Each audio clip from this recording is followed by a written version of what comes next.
Jesus has promised my shepherd to be. That's why I love him so.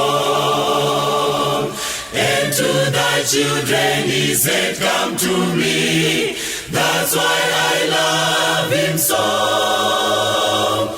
That's why I love him. That's why I love him. Because he first loved me, loved me. When I'm tempted and tried, he's close by my side. That's why I love him so. He that we climb to his bosom will take. That's why I love him so. Never will he for a moment forsake. That's why I love him so. That's why I love him. That's why I love him. Because he first loved me, loved me. When I'm tempted and tried, he's close by my side. That's why I love him so. He has in heaven prepared me a place. That's why I love him so. Where I may dwell by his wonderful grace. That's why I love him so. That's why I love him. That's why I love him. Because he first loved me, loved me. When I'm tempted and tried, he's close by my side. That's why I love him so. Makorinike wechipiri chapter 13. Pagore regumi namasere ramambo Jerobhoamu, Abhija wakatanga kubata ushe hwaJudha. Akabata ushe paJerusarema makore 3. Zita ramai vake rakanga riri Mikaya, mukunda waUrieri weGibhea. Kurwa kukavapo pakati paAbhija naJerobhoamu. Abhija akarwa ane hondo yavarwi dzaiva mhare, varume vakatsaurwa vane zviuru zvina 400. Jerobhoamu iwo akagadzira hondo kuzorwa naye, ana varume vakatsaurwa vane zviuru zvina 700. Vaiva varume vane simba noumhare. Regatimbomira ipapo chiramba choringa zvimwe zvacho. Now tatanga kupiwa makore ari kuitika zvinhu izvi. Mugore rechi-18 rekutonga kwaJerobhoamu ndo pakatanga Abhija kutonga kwaJudha. Kuitira vasiri kunzwisisa kuti Bhaibheri rinenge richirevei, wakatanga huri ushe umwe hwainzi Israeri. Dhavhidhi munomuziva aiva mambo kwaIsraeri. Mwana wake Solomoni akateera. Solomoni afa kukauya mwana wake ainzi Rehobhoamu. Rehobhoamu paakapinda pakutonga, vakuru venguva iyoyo mavhudzi chena akauya kuzomuona. Mwanangu waapo kutonga apa. Tafamba sevakuru kuti tikuudze kuti please, kunyangwe zvinetsese usaite sezvaitwa nababa wako. Takatambura mazuva baba wako mwanangu. Takarwadziwa, taisvinwa. Saka whatever zvauchaita iwewe, please usatore road yababa wako. But ndakunzwai. But I can't make a decision now. In fact, I'll need to consult my friends first. Saka chimboendai mozodzoka musi weWednesday. Obva adaidza vakomana vake vaakakura nawo. Zvanzi boys ndakudaidzai. Mandara anga ari panapa nezuro. Ari kuti zvekuti nezvekuti nezvekuti. Muniona iri nyaya ine musoro iri tori Mandara. Zvikanzi novakomana satereri zveMandara hana nemusoro wese Mandara. 21st century chiri kukonsulta Mandara. Azviti. In fact, unganidza vanhu iwewe. Musi weWednesday wakati Mandara adzoke. Wobva watoannounce kuti kana maifunga kuti baba wangu airwadzisa hamusati maziva chinonzi kurwadziwa. Kana maifunga kuti maisvinwa namudhara wangu hamusati maziva chinonzi kusvinwa. Chimirai muchione manje kunonzi kurwadziwa. Ukangodaro chiti unenge wabairira fiye, hakuna anoti pwe. Anza vakomana munotaura zvine musoro. Andidaidzire musangano. Israeri ikauya ichifara ichiti kwakabviwa neMandara. Mukomana anenge akaudzwa zvine musoro. Rehobhoamu achibva asimuka. Achibva ataura exactly zvaangaudzwa nevezera rake. Achingopedza kudaro chete ndo pakasimuka mukomana waye ari kunzi Jerobhoamu. achibva adaidzira akati, nhai Israel, muchasvika rini muchinetswa neimba yaDhavhidhi? Kana paine vanoda kusara vari kuimba yaDhavhidhi, chisarai. But kana paine vanoda rugare chairo chairo, chinditeerai. 10 tribes dzikateera Jerobhoamu, 2 dzikasara naRehobhoamu. Ndo pakatsemuka Israel, ikatanga kunzi kwaIsrael kwaJudha, kwaIsrael kwaJudha, kwaIsrael. Saka vhesi iri kuti pagore re18 18th year raJerobhoamu, Abhija wakatanga kubata ushe kwaJudha. Kureva kuti Jerobhoamu anga atonga for 18 consecutive years kwaIsrael kuchichinjanwa madzimambo. Mugore rechi18 raJerobhoamu ndo pakachinjwa ushe kwaJudha kuchikwira Abhija. Pari kunzi chakatanga kuitika mukutonga kwaAbhija yanga iri hondo pakati pake naJerobhoamu. Vakatanga nehondo. Jerobhoamu rakaitanga naAbhija. Abhija zvinoreva kuti Adonai is my father. Mazwi tu Avi na Ja. Saka Avi, munoti ave ndi baba pachiHebheru. Na Ja ndo shortcut ya Yahweh, Adonai. Saka Ave Adonai, Ave Adonai. Adonai is my father. Ndi Abhija. Yeroboam zvinoreva kuti I will contend, ini ndinorwa. Ndo Yeroboam. Saka pamira Abhija, pamira Yeroboam apa. Uyo ari kuti inini Jehovha ndiye Mwari wangu. Uyo ari kuti ana basa nazvo, ini ndiri panapa fight chete. Ngaini kutaurira vanhu vaMwari. The moment yamunotanga kuimba kuti I will go together as one, I will go together as one, mamira kudivira Abhija. Muri kudeclare kuti muri vaMwari. Pamunongodeclare kuti muri vaMwari, madenha Yeroboam. Yeroboam haana basa 18 years kwakune runyararo. Pakangosimuka mukomana ari kuti inini Jehovha ndiye Mwari wangu, asi ndatouyawo neniwo. Ini changu kurwa. Ndinorwa nevanoti vanomwira naMwari. Saka mufana kuunderstand the nature of the mission and the possible work hazards within the mission. Munofana kuunderstand zvamunosangana nazvo kana muri pamission. Hakuna mutserendende kana mamira kudivira Mwari.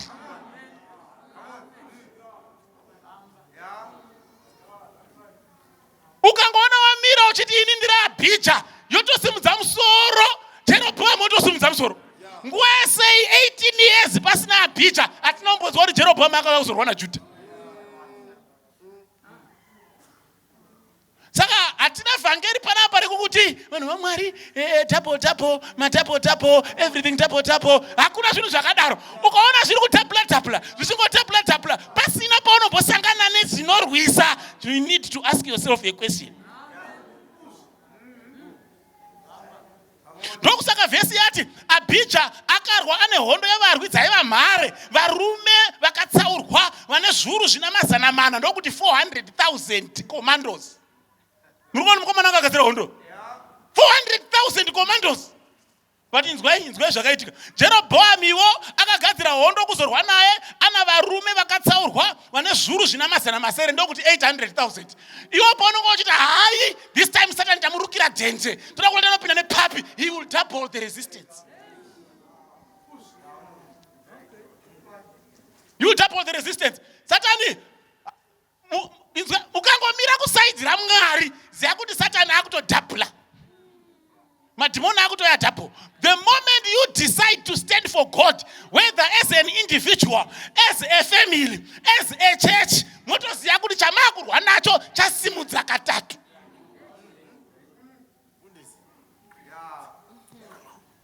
Saka hamugoni kuimba rwiyo imimi musina maweapons acho ewarfare yacho. Because mukangotanga kuimba rwiyo Satani atofunga kuti kwaita masoja wako 400,000, isu toenda tiri 800,000. Otozoseka achonoti vari kungoimba rwiyo, hapana kana neBhaibheri, hapana ari kuriverenga, hapana neprayer program inonzwisisika. Impodza walk off vakomana. Mochaiwa stereki moti ko Mwari wacho anga aripinga kuti achida kuenda wani.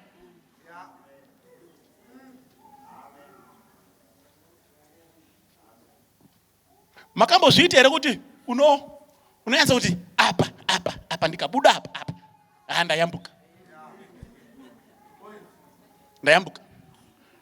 Zvese zvanyatsa kuita, matokrosa, matoenda, matokwira ndege, matozviwana zvamuruda zvacho, makutodzoka, yamhara ndege. Cargo plane iri kuburutsa cargo. Masangana nemabhegi enyu kumberi kuya. Musvika vakomana vakamira vezimura nevechinyi mazita avo. Wobudza kuti aiswe. Makuru makapedzera makabvarini munyika muno. Moti takabuda 2 weeks ago nonzi ayo. President wakasara vachitaura kuti zvichadiwi muno. Unobva wafendera ipapo. Because Satan anozviziva kuti uyu munhu uyu akabuda uyu nemabira anoita Mwari ndanyura, he will double the resistance. Makamboendesa mwana wako kumhiri mu4th year yake muchitoti gore ari kugraduate odzoka amukofini. Amusana mamodzinzwa dzakadaro. Kana tano yachikuintroduce marriage partner yake. Patsakashira. Imakaendesa mukomana kumhiri. Otosvika nemukomana. Munoti mwana wangu akawana shamwari yekutamba naye kuti ndiye mukadzi wangu. Mairangarira. Pasina unzwa shona ndati anenge auya angochani.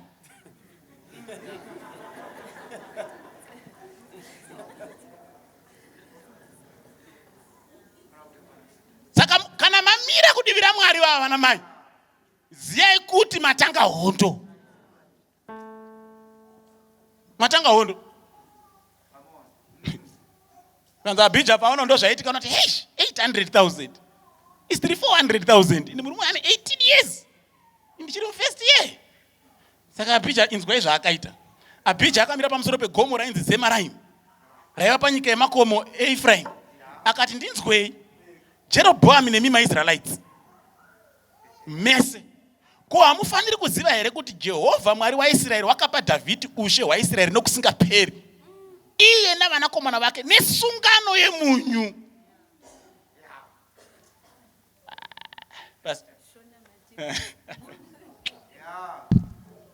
Abija aona kuti resistance yaiswa yakaipa. Akati rega ndimbotanga the method of pleading and appealing to the enemy.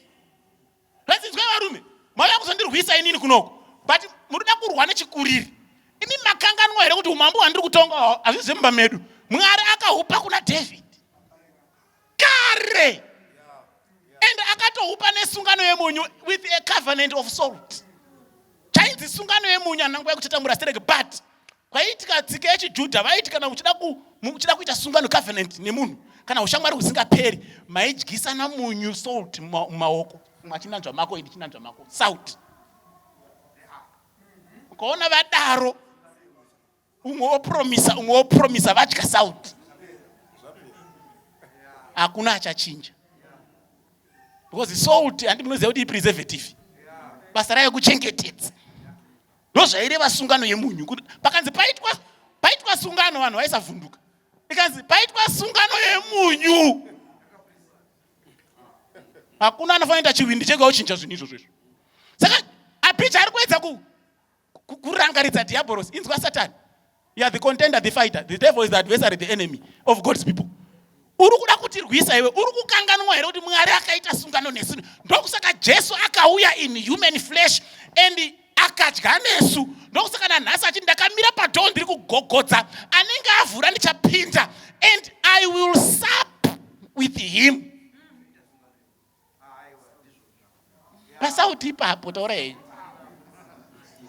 Jesu kana achiti I will sup. Tsika yacho zvavaiita kana vakudya chinonzi supping. Chikafu chaibikirwa mupoto chaisapakurwa. Maisa maoko mese imomo zvokuti ane tsvina zvasina nebasa ndezvemazuva anoikorera neCovid. Mese imomo ndio inonzi we had supper together. Saka Jesu paari kuti if you open as I knock, I will come and sup with you. Aringotaura ndoda kuita sungano yemunyu newe, ndoda kudya newe, ndoda kunanzva newe maoko. Sando zviri kurangaridzwa vakomana imi muri kufunga kuti inini ndiri kuita zvemusoro mangu here, muri kukanganwa here kuti pakaitwa sungano yemunyu apa. Pane munyu apa.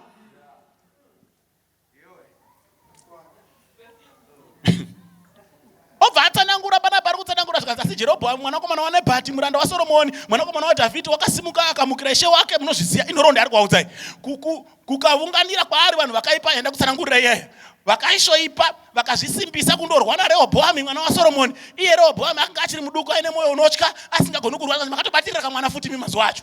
Ari kuvarangaridza zvese izvi. Vanzi zvino munoda kurwa noushe hwaJehovha uri mumaoko avanakomana vaDhavhidhi.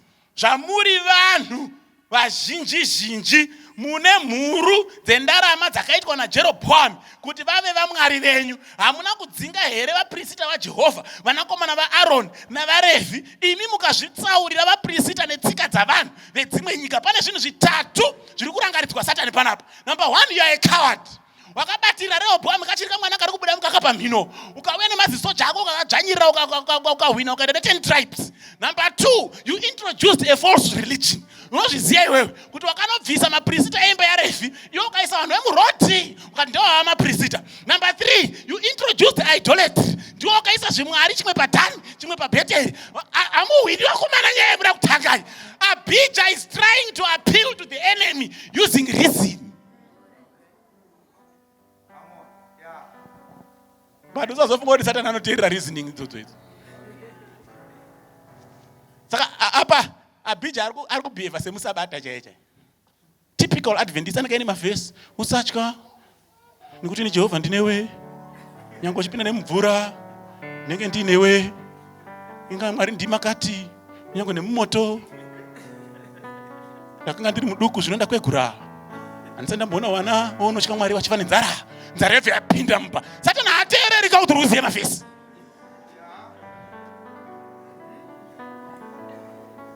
So Abijah is behaving like a typical Adventist mana. Nona wakomana makabatira Rehobhoamu kakachiri mwana kadiki mukafoti munongona hondo stereki plus mimi munoziva kuti makaita idolatry satuiti zva-idolatry plus mimi makaisa maprista asiwo. No, the devil is not faced by your knowledge of Scripture.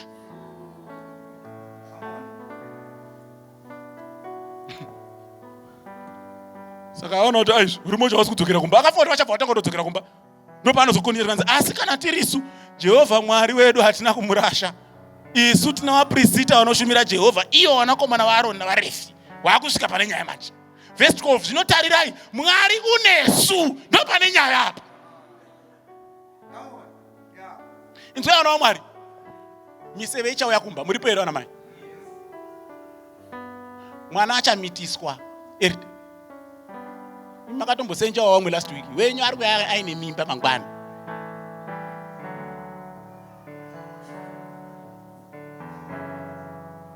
Basa richapera. Topera chaiyo kutonza tida kudowngrade. Taona kuti mimi ndimi munosimbotinetsa muchiita muduku kumboya kubasa masabata. Saka mimi chibva mangoenda yenyu kumba. Muripera vanhu vamwana. Ponenge wanyatsoruka cheko kuti apa ndaenda apa. Ungonza hakuna ndege ichabhururuka, hakuna munhu achabuda muguta, kana mama munotobuda nezuro murugaramo, hakuna atida kuona mota inofamba. Zvakamboitika. Vanhu vakanyura tukakamba tukavhara tukasimuka. Usafunga kuti tiko mahedhi twakavhara, tiko masabata twakavhara. Vachiziva mavhesi.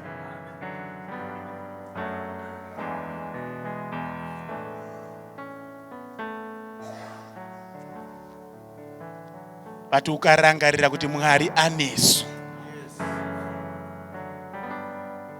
We are going to go through serious challenges in life, in this life. But remember, God is with us. God is with us. Saka chii chakaitika rega ndipedze panapa. Tarisai moni.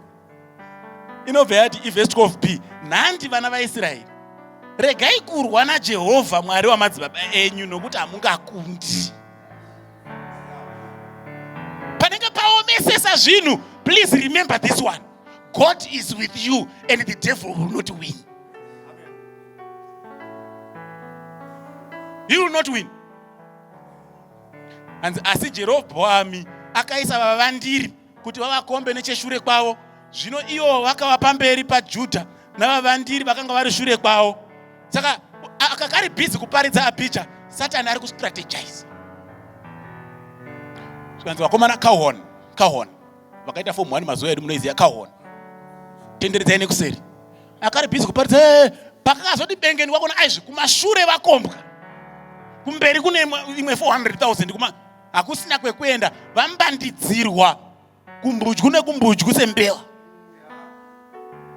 Mune nhamo wakabarwa uri masawadha. Hamuna kunzwa ndati. Zvino vaJudha vakati vachicheuka apa chibhabhatiseyo nambuya. Vakaona kurwa mberi kwavo neshure kwavo. Vakachema kuna Jehovha. Unoenda kunani? Kana zvanzi izvo hazvichadiwi muZimbabwe chitozisiyai pano izvo zvimurwe pasi. Yongo wakainvesta 500,000. Hanzi maJudha paakaona kuti now we are stranded. They had only one solution. They cried to God. They cried to inzwai dauti munzwe language shona enda yeteyo nangu yakatadza ipapa. Dauti munzwe zviri kuitika panapa. Vane mabhebheri echirungu garai makafura. Vakachema kuna Jehovha. Inzwai zvakaitika vaprista. Vaprista vakaridza hwamanda. My goodness. Vanhu pavakamhanya kuna Mwari, maprista akabva aridza hwamanda. Teererai, hwamanda dzairidzwa kanenge katatu kana kuti patatu kwaIsraeri. Dzairidzwa kuudza vanhu kuti tiri kuenda kuhondo. Vaite sekuti iyo hwamanda iri kudaidza vanhu kuhondo iyi. Dzairidzwa kuudza vanhu kuti atonement yasvika. 10 days atonement yakuya. Dzairidzwa kuudza mhomho yasara kumba kuti tahwina kuhondo. Vanhu vanotori kuhondo kudhara. Which means hwamanda yekudaidza vanhu kuhondo yakatoridzwa masoja 400,000 akadaira. Vanhu pavachema kuna Mwari maprista vatoridza hwamanda munofunga ndei? Ndeyekuti tahwina hondo. Vaona tahwina zvatopera. Pasina pfumo rakandwa maprista akaridza hwamanda yekuti tahwina. Unogona here kuiridza hwamanda yekuti ndahwina? Kambani iri kunzi Mangwana chaiyo is liquidating. Unoiridze? Mapfumati 0. Handikushoreba. Uzairidzikika. Unoiridza sei? Unoiridza sei hwamanda? Mwana uya akabata 7 years ne 1 year. Unoiridza sei hwamanda?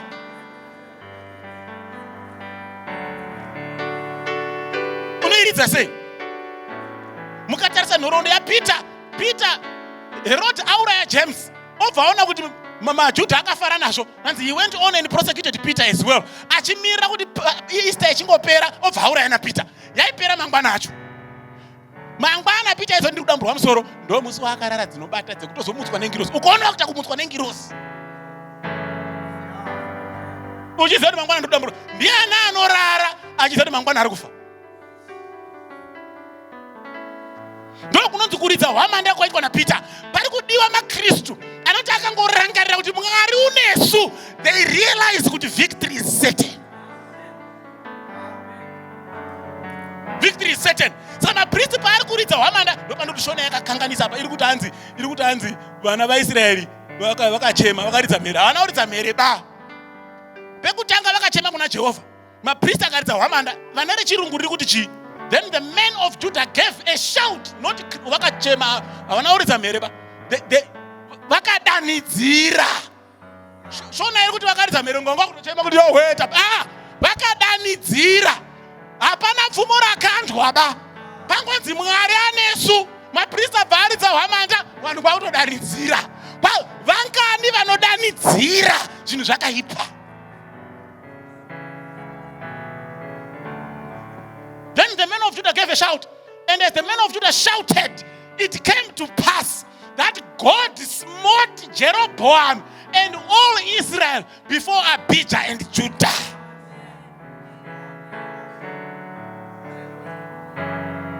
Vanhu vanoti Mwari tinomboita zvinhu zvekupenga. Zvinhu zviri kutorwadza. Hatisi kutoziva kuti tinodii muupenyu uno. Tambozama apa tambodai. Zvakaramba apa tikada kudai. Zvikaramba tikanzi aiwa izvi zvinoita. Zvikaramba tikanzi aiwa kwaane chakuti ari kumhanya ndichingotangawo achibva abuda mufa achibva apanwa. Zvikanzi aiwa kuDar es Salaam. Gore renhara reizowo tiketi kuenda. Ndakasvika zvakunzi vanhu havachadi sutu dzekuChina. Vakuda dzekuTurkey ndandauya nemurwi kudai. Vangani vari kuti Mwari ndoda kumbodzidzira kudanidzira kunyangwe zvinhu zvakaoma. Mumbondichairawo Jeroboam mumazuva eupenyu hwangu. Inzwai nawo Mwari. When you have never tasted the goodness of God. It has been trouble after trouble, trial after trial, crying after crying. But nothing to manage money but trial. In the number miracle side renyu, I will go together as one. Depend upon never mapa. But can under miracle side renyu, Chimpondi China or Jeroboam in the morning. Simuka itinamani.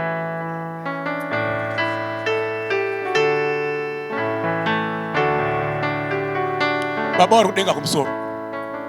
Tinokutendai muri Mwari ane nyasha nehanya. Panyika panapa muvengi wenyu ndopa anodeclare kuti territory yake. Tinotori ne disadvantage yakakurisa because tiri kurwa tiri kuaway. Atozipa nemakomba. Iye ground anoriziya nderake anosweramo. Tiri mu search in unfamiliar territory. Under such disadvantages, we are expecting us to remember certain things. Makaita sungano nesu yemunyu. Kura kuti ima musu kuzoshandura pane zvamakavimbisa. You are expecting us to remember also that as long as we are going to stay pure before you and not be diluted by false doctrines, by cowardice, imi munenge munesu. Tidzidzisewo kurangarira kuti munonzi Emmanuel, Mwari anesu. Tidzidzisewo kurangarira kuti muri kuti ndiri kutogogodza ndoda kudya nemi mupoto.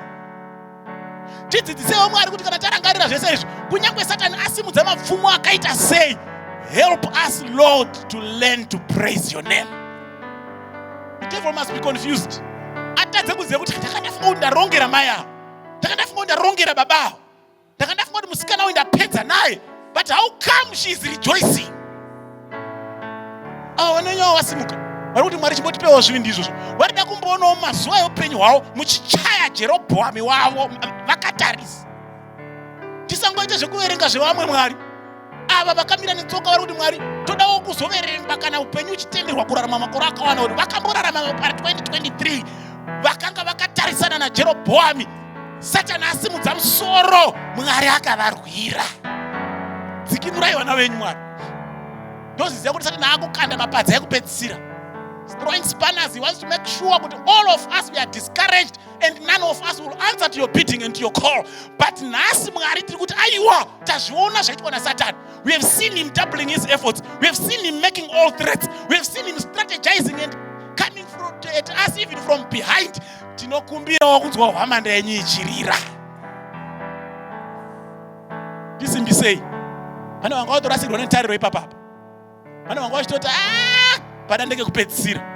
Izvi ndinge ndakuzvisiya zvaMwari izvi. Ndimbonozamawo kuri kuenda vamwe.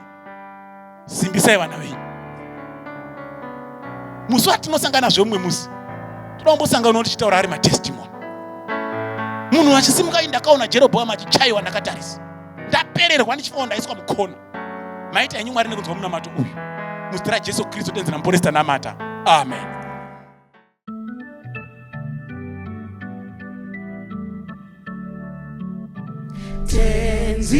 Tenziari domboredu nechidziviriro chedu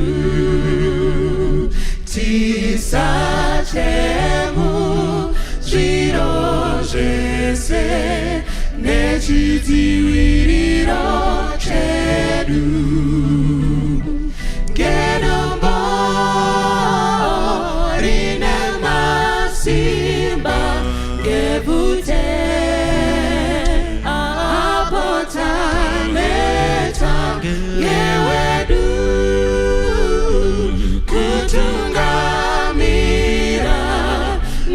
chidziviriro chedu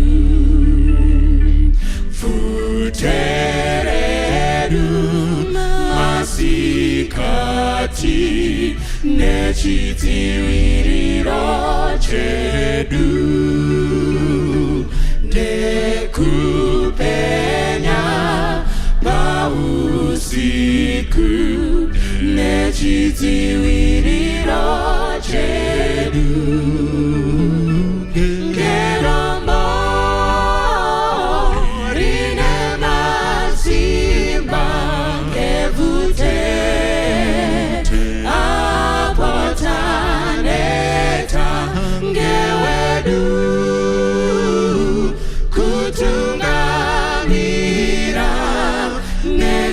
nechidziviriro chedu. Champupuri chatingera nechidziviriro chedu. Kuna Mwari taponeswa nechidziviriro chedu. Kedombo rine masimba ngevute apotane tangewedu. Kutungamira nechidziviriro chedu.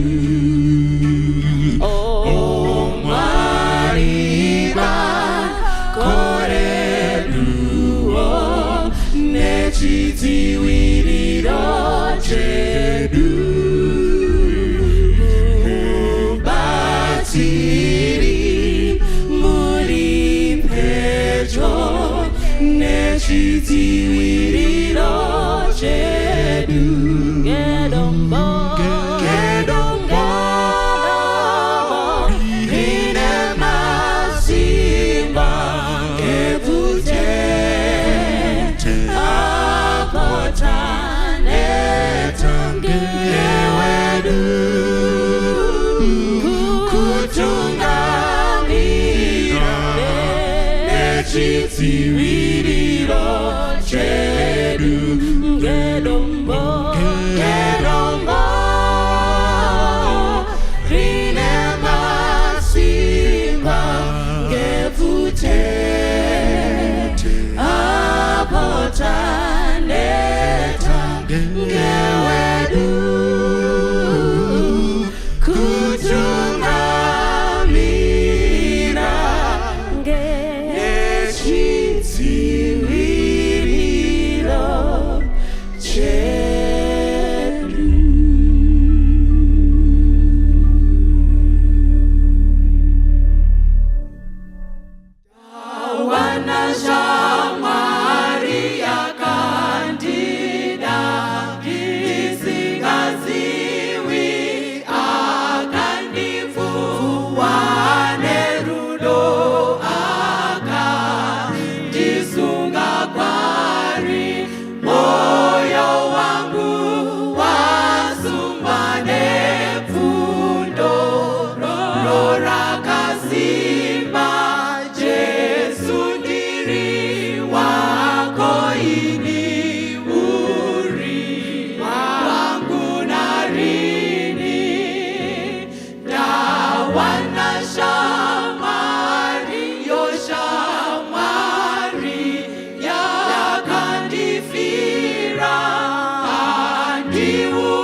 pedyo nemuchinjiko pane tsime kwaro mvura yekurapa yabva kuna Jesu. Pedyo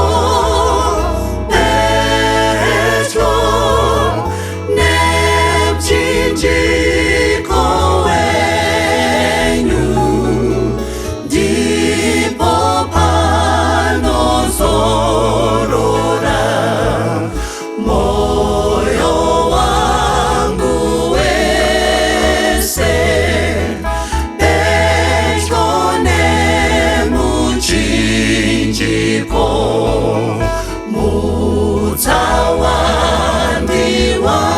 mutsawandiwana apo ndajekeserwa kupenya kwa Jesu. Pedyo